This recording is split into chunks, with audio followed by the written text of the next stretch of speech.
Pour ce week-end, ce qu'on voulait, c'est tout d'abord que les participants et participantes se forment aux enjeux de négociation internationale sur le climat et sur la biodiversité grâce à nos nombreux ateliers.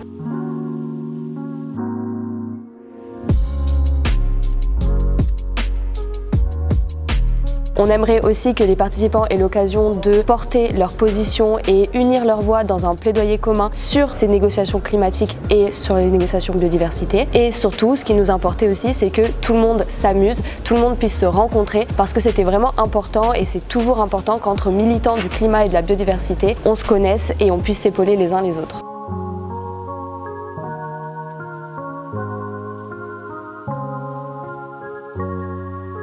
En moyenne, on a eu environ entre 100 et 150 personnes par jour et sur les participants et participantes, on a majoritairement des étudiants et étudiantes, mais on a aussi eu beaucoup de jeunes professionnels et aussi des lycéens et lycéennes. On a même eu un collégien. Sur la répartition géographique, on a 40% de personnes qui viennent hors Île-de-France, donc on est très content de ça.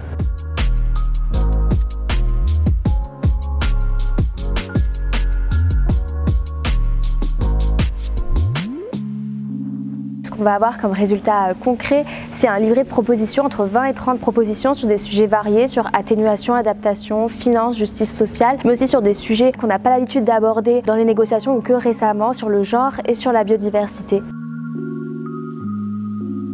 On a eu des acteurs et actrices très variés, issus du monde associatif, des scientifiques, des experts, des professionnels. Donc on a vu aussi tous les acteurs et actrices qui participent à la négociation des textes qui sont à la COP. Pour la prochaine LCOI, l'objectif c'est de rendre l'événement encore plus inclusif. L'objectif c'est de poursuivre ça l'année prochaine et d'inclure encore plus les territoires et départements d'outre-mer. Pouvoir encore plus allier représentativité, jeunesse et expertise sur ces sujets qui sont très techniques, très difficiles à appréhender, afin que les propositions puissent être encore d'une qualité encore plus forte.